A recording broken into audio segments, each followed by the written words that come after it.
What makes C21 Durden Cornegay the #1 realty group in the area? First off, we sell more homes, and our team of agents works harder than any other realty brokerage. Buying or selling a home can be made easy with our professionals, so make the #1 choice in your real estate agent. Century 21 Durden and Cornegay Realty.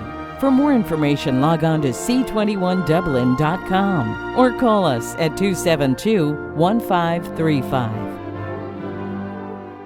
Hi, I'm Anna Grace Myers from Myers Equipment and Supply, inviting you to come in today and see our full line of Gravely zero-turn mowers. For more than 100 years, Gravely mowers have been fueled by a constant drive to improve. Built to mow the distance. Find your new Gravely mower at Myers Equipment and Supply, 301 North Jefferson in Dublin.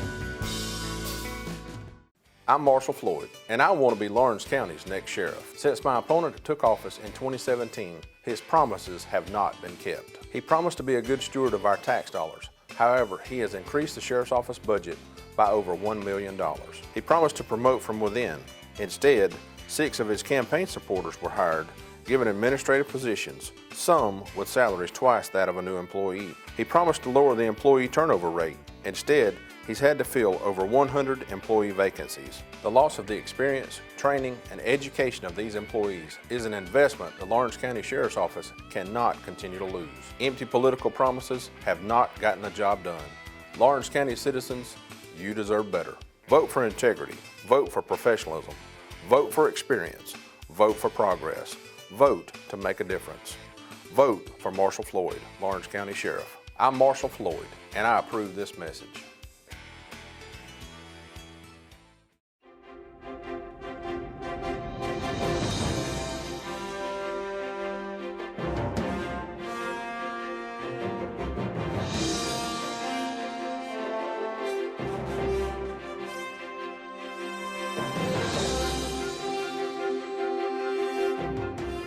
Good evening. Welcome back. We're going to begin now with our 7 p.m. debate between Mr. Craig Frazier and Ms. Adrienne Love for Judicial Circuit District Attorney. Mr. Craig Frazier has declined the opportunity to debate tonight with Ms. Adrienne Love, so we're going to spend some time getting to know you a little better, Ms. Love, and we're going to start with an opening statement, and you have 2 minutes to give your opening statement. Thank you so much. And thank you all for being here, and to TV 35 for holding the only debate in this vital DA's race.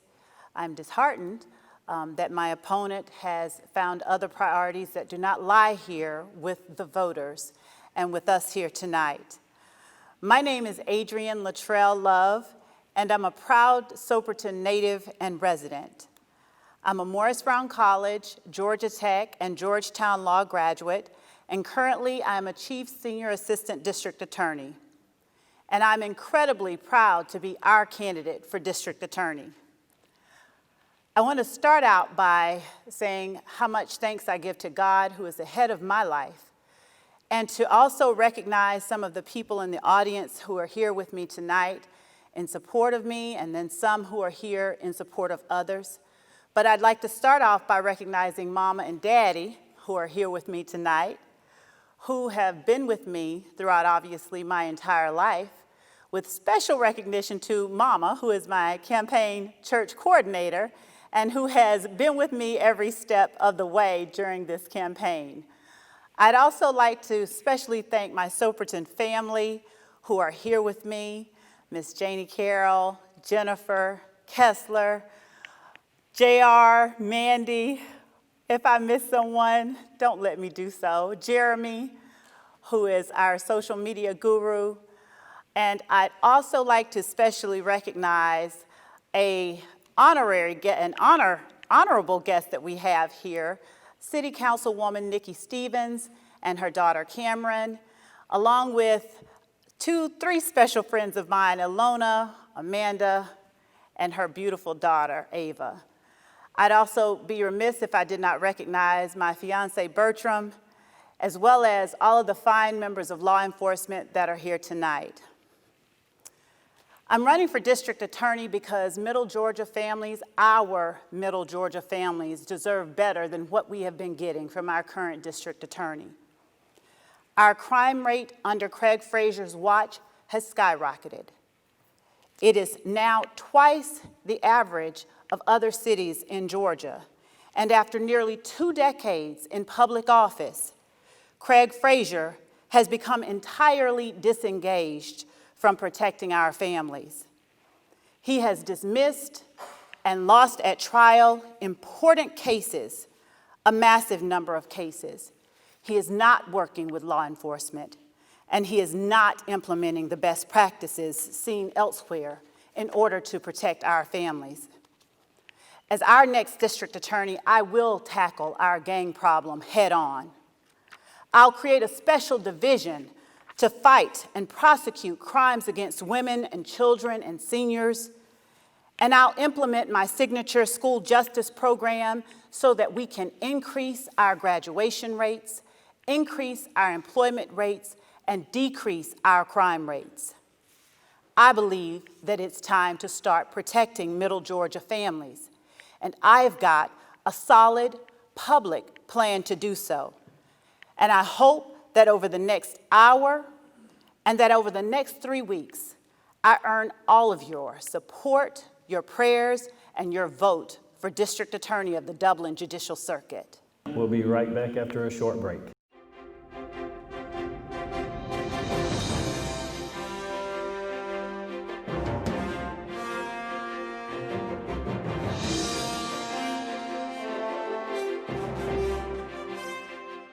Hey, I'm Glenn Register with Hometown Supply. Hometown Supply, located in downtown Dublin, is here for all of your home and hardware needs. We are committed to providing you with quality products and service on our full line of new and used appliances. We also offer service on most any brand of appliance on the market today. So if you need repairs on appliance, just give us a call here at Hometown Supply. Local delivery is available for merchandise sold. Anything that a customer needs, we take care of.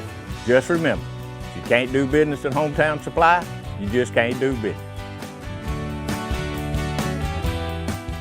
The times we are living in are very different than any we have ever experienced. Hello, I'm Jackie Dalton. I'm the Clerk of Superior Court here in Lawrence County. The COVID pandemic has forced us to make many changes, and I can assure you today that we have made the right decisions in this office to continue uninterrupted and to offer you first-class customer service. It is my hope and prayer that all of you stay healthy and safe. And if my office can help you in any way, please do not hesitate to call.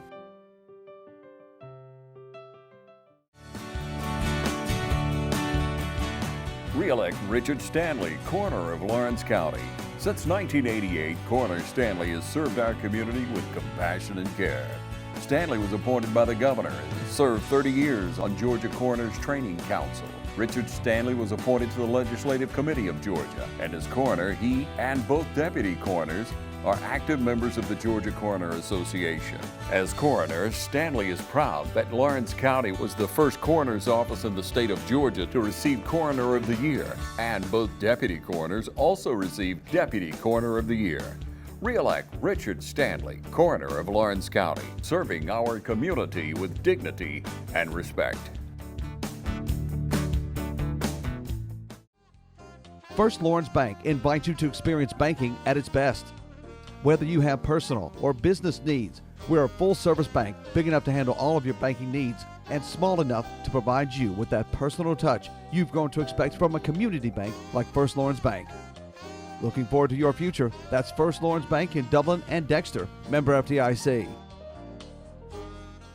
First question, what do you feel is the greatest asset that you would bring to this office? My passion for bringing victims' voices to court and to making sure that their voices are heard. I have nearly 15 years, actually. I have 15 solid years of prosecuting the most horrendous cases. And in all of the situations where I've had to go to court, there's been a victim that's been involved.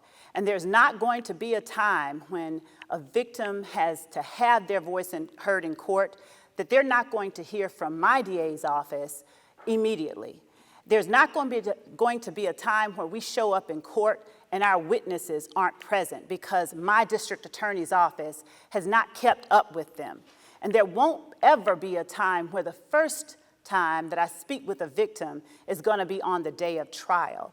The passion that I bring to this office, the passion that I bring to this race is the same passion that I have brought throughout my entire legal career to make sure that victims' voices are heard and make sure that people who have been accused of crimes are treated fairly and honestly and transparently in court. And that's what I will continue to do as our next district attorney. I will be accountable, accessible, and present right here every day. Ms. Love, would you discuss your feelings on the efficiency of cases being processed in Lawrence County? There is no efficiency, unfortunately. Cases are lingering and languishing for far too long. Part of this is, actually, all of this falls squarely in our current district attorney's lap. When our local law enforcement agencies, when our sheriffs bring to the district attorney cases where arrests have been made and our district attorney refuses to sit down with our local law enforcement officers, refuses to sit down with the sheriff and at the very least say this is what we need on this case in order for us to go forward, or at least advise the sheriff we cannot go forward on this case for one reason or another, there's a problem. When our district attorney does not allow himself or make himself available to law enforcement officers who reach out to him for the legal advice that he is sworn to afford them as the state's chief prosecutor in this circuit, there is a problem. So in dealing with efficiency and in speaking on efficiency, I can say this. As our next district attorney, when a case is brought into my office, I'm going to sit down with the law enforcement officer that brings it in, and we're going to go over it then. From there, my investigators and my prosecutors whom I've assigned to these cases will go out and speak with victims and witnesses and ensure that these cases are investigated thoroughly beyond the point at which they are brought over so that we know before we even present it to a grand jury whether or not we've got the sufficient evidence to proceed forward. Because our victims deserve that, and people who have been accused of crimes deserve that. It can be done, it takes time, but that's what we're here for, to serve and to protect our families. And every bit of time that we spend doing that is worth it. Ms. Love, would you take this opportunity to assure citizens in the counties under your jurisdiction that you are fair and just to all races, religions, and genders? Absolutely. My mother is here, and she would actually have a fit if there were anything other than absolutely coming from my mouth right now. I was raised in a Christian household. We went to church every Sunday and probably about 3 days out of the week, most days when I was growing up. My mother taught me that there is no difference, that we are all loved and that we are all children under God and in His eyes. And that's the way that I have lived my entire life. There's no or never been a time when I've had to backtrack and apologize for my feelings on any particular race, because all of our lives, every one of them has value, and I will fight hard, just as hard for any one person of any one color, creed, religion, ethnicity as I will another. And anyone who has ever worked with me in law enforcement, and there have been a lot, know that this is true. Your socioeconomic status does not matter to me. When you have been harmed, when you are a victim, you deserve the very loudest voice that I have to offer you in court. And when you have been accused, no matter what you look like, you deserve every bit of fairness that I would afford to anyone closest to me in that same courtroom. Ms. Love, as district attorney, how would you handle a fatal use of force incident involving local police today? I would first call in the Georgia Bureau of Investigation. I would intend to have an integrity unit within our office to assist in those efforts. But the very first thing that I would do is call in the GBI in order to investigate those cases and make sure that we're having an outside entity looking at and making sure that we're doing all the right things that we're supposed to do in those cases. We'd evaluate the facts as the GBI presented them to us, because at that point, it's the GBI that's the law enforcement agency. And we would work with the GBI just as we do local law enforcement agencies and determine what happened, who's at fault, and if charges are to be brought or if there are no charges that are warranted. And we would do as the law requires that we do, and we would follow it strictly. Thank you. What do you think is the most effective way to deal with low-level drug offenders? There are a couple of ways, actually. One of the things that I intend to implement as our next district attorney is a school justice partnership program.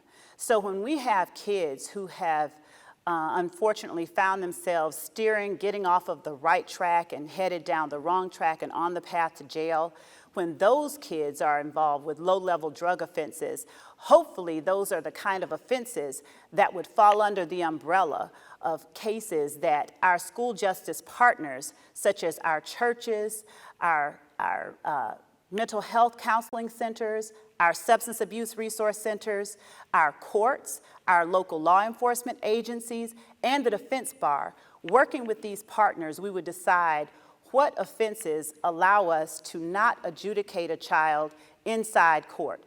What offenses can we decide as a community, not the district attorney alone, but as a community, what offenses can we afford to handle outside the criminal justice system?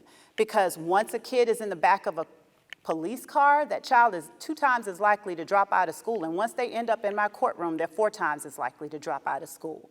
So where low-level drug offenses concern kids, then our school justice partnership program is going to be the way to deal with that the best, I believe, as long as our community partners are in agreement that there are these offenses that we can handle outside the criminal justice system. There's also the drug court that has been done away with for reasons that are not known to me by our current district attorney. I'd reestablish drug court because many times when people are victims of their substance abuse and they've not committed violent or abhorrent acts on the community, they deserve to have their addiction treated. And I would allow them that opportunity in order to afford them the ability to get back on their feet and get back as working members and contributing members of society. Ms. Love, what do you feel is the biggest issue facing our courts today, specifically in Lawrence County, and how would you address this issue?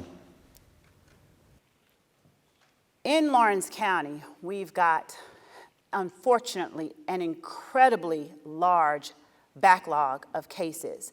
And that backlog of cases is a result of our district attorney's office not being prepared when we come to court, not doing our due diligence before a case is brought to trial, and not speaking with and communicating with law enforcement in a manner which allows us to actually know what we can do with this case before it even gets to the point of trial.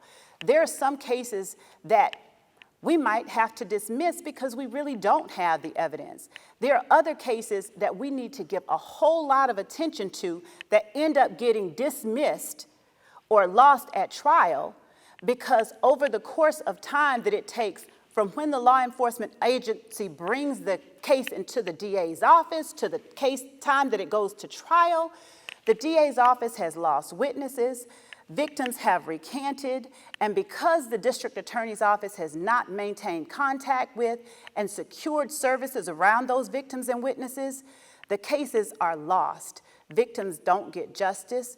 Offenders don't have fairness because they've had years of their lives taken away and we don't know what the outcome of the case would have been. So the biggest problem that I see facing our courts is our district attorneys' inefficient, ineffective, and poor practices when it comes to handling felony cases. Ms. Love, should plea bargains be offered only with the permission of the victim or their families? There is a victims' rights law, Crime Victims' Bill of Rights, where crime victims have the right to know ahead of time every hearing that is going to happen in a particular case, and to know ahead of time what it is that the district attorney's office is offering to them. Absolutely. When a crime has occurred, the district attorney has an obligation to a crime victim to notice, provide them notice of when we're going to court, what we're doing in court, and to give them an opportunity to speak to the court about what they want to see happen in that particular case. Not only is it a right that they have, it's an obligation that as district attorneys, we should not take lightly, and we should secure and exercise every time that we have a case involving someone who has been harmed by the acts of another. We'll be right back after a short break.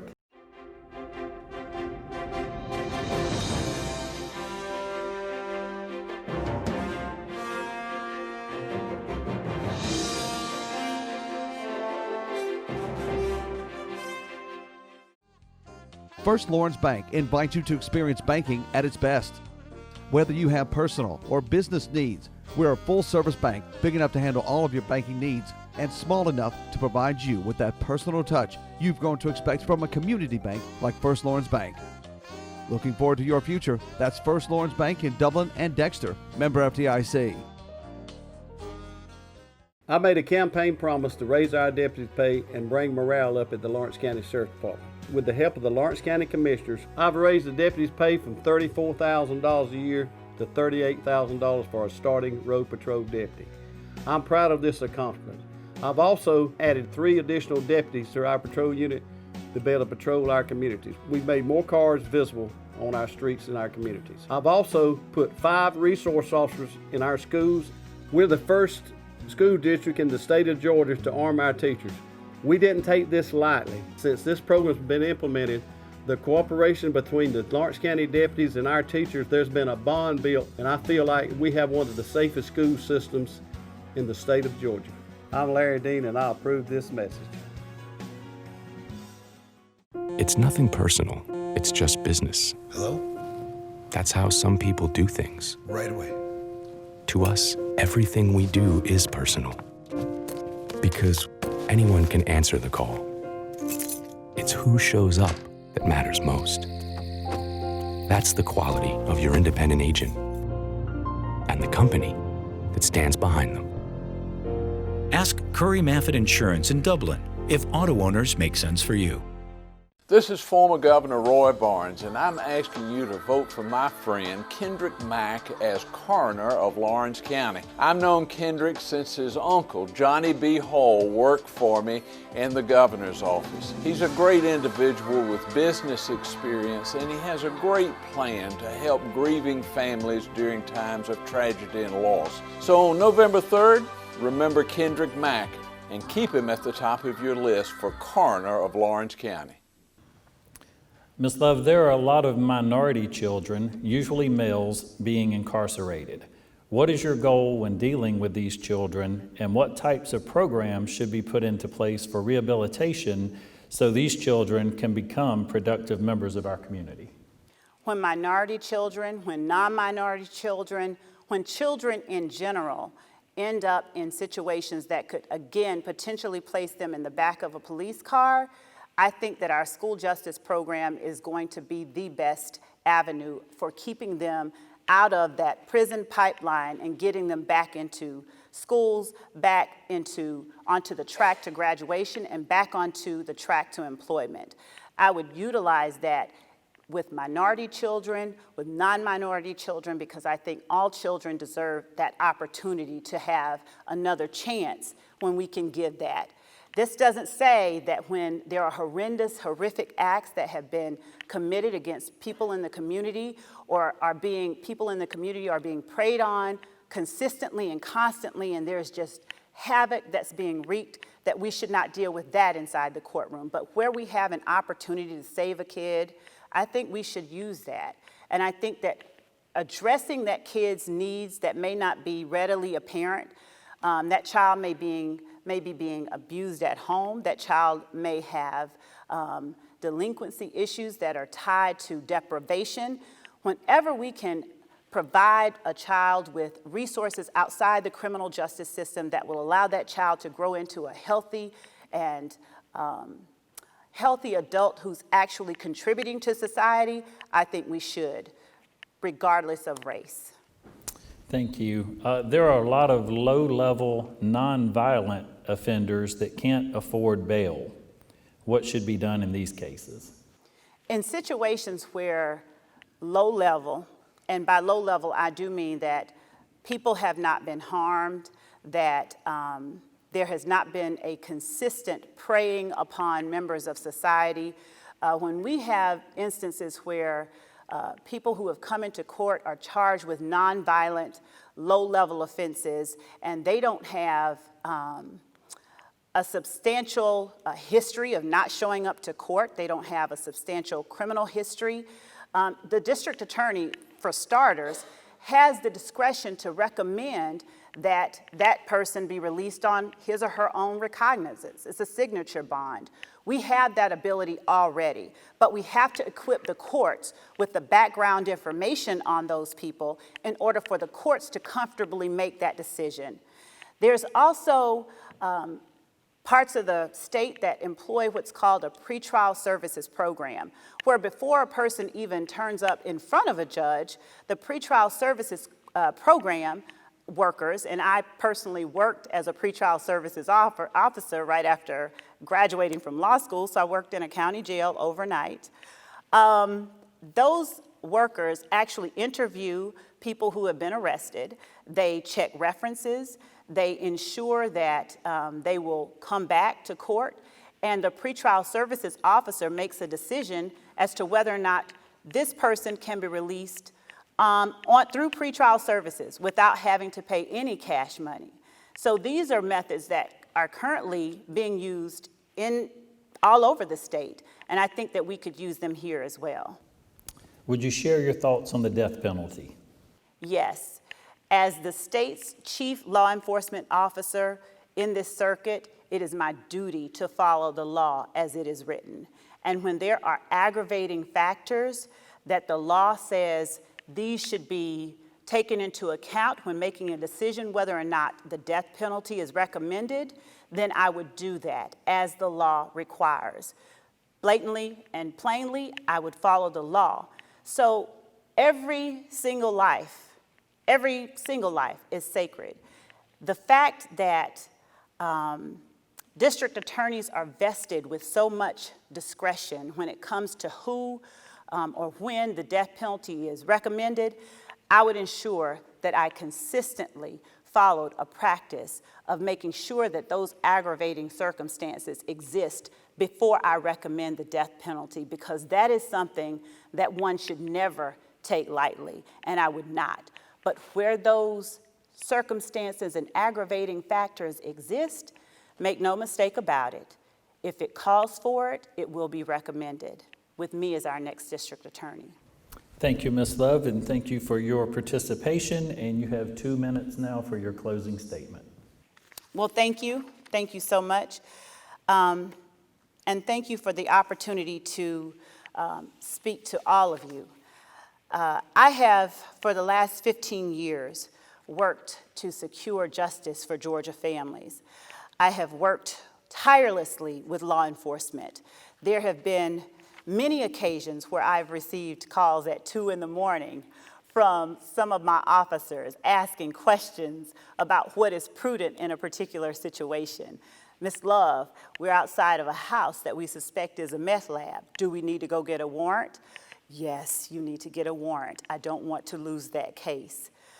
I will maintain that relationship with law enforcement because law enforcement deserves a district attorney that will be responsive to their needs and that will advise them so that our cases can be brought properly, so that people who are charged know that we have the right evidence, so that victims who have been harmed know that their voices will be heard and justice will be secured for them in court. I have the experience. I have headed a gang unit. I have prosecuted over 500 gang charges. I've prosecuted over 1,000 felonies in my career as a prosecutor. Mr. Frazier, my opponent, who is not here today, cannot say that same thing. He has not equipped his office with the tools to properly handle the nearly 100 plus cases that have been brought to him by our local law enforcement agencies, by our police, by our sheriffs. He has not worked with them to make sure that the gang members that are terrorizing our streets, and I'm not talking about kids dressed on the corner in similar colors, I mean people who are violently terrorizing our streets. He has not worked with them to make sure that we get them off the streets and keep them off the streets. Additionally, he has done nothing to ensure that people who have been harmed by sexual acts, children who have been molested, women who have been raped, or domestic violence victims are carefully and properly cared for as victims by the district attorney's office. These are the kind of cases that we are losing in court, dismissing before court, and these are the very cases that the crime rate has gone up on since Craig Frazier has been district attorney. I will establish a unit that will properly prosecute those crimes against women and children and seniors. I will establish a unit that properly prosecutes gang cases. I've trained law enforcement officers on how to investigate gang cases and what to look for. I have worked with them consistently, and I will consistently do so as our next district attorney. Craig Frazier cannot say the same thing. He has been absent tonight. He has been absent when law enforcement has called upon him. He has been absent when judges have called upon him. And that is unacceptable, and perhaps it is a result of complacency as a result of him not having been opposed in 16 years. However, as our next district attorney, we have a saying about lawyers who are new and they come into court. We call them hungry. They want to work. That's what I am. As our next district attorney, you're going to get a hungry, hard-working district attorney, because it is time to start protecting Middle Georgia families. And my background, my beliefs have never had to be called into question. Obviously, everyone is aware that Mr. Frazier has held beliefs that have caused people to question how he feels about certain people and certain things, and I've not heard a condemnation of that, and he's not here to do one tonight. But my beliefs and my values have never been called into question. And my relationship with law enforcement has never been one where they said, I cannot count on her, or I cannot find her. And it will never be the case as our next district attorney either. So thank you for giving me this opportunity to address the voters in this very important forum. And thank you to all of you who have been here and who have so patiently listened. And thank you, viewing audience, for taking the time to listen, because it is important who your district attorney is. Thank you again. Thank you, Ms. Love, and thank you.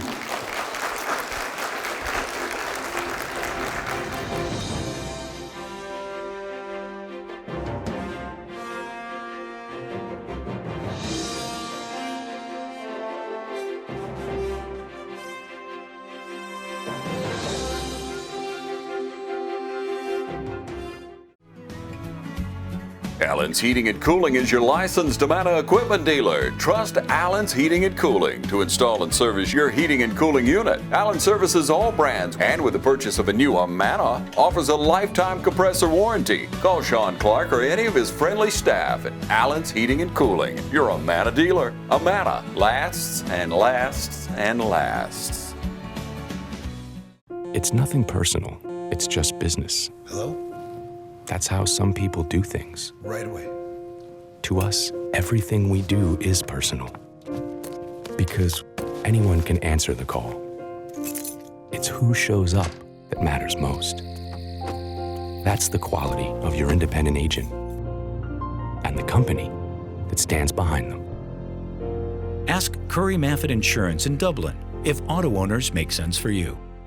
Hey, I'm Tom Dominy with Dublin Nelson, and we're a full-service wholesaler specializing in plumbing, irrigation, and industrial products. We are committed to building long-term relationships with our customers by earning your business every day. With a staff that collectively offers more than 50 years of expertise, our team knows your industry and is able to answer your questions and is ready to help you get the parts and equipment you need. At Dublin Nelson, our goal is the long-term success of your business. We achieve that goal with a simple commitment to doing things right, one customer at a time. So come by and see us at Dublin Nelson, 507 Airport Road, or give us a call at 478-272-3585, or stop by and see our website at dublinwinnnelson.com.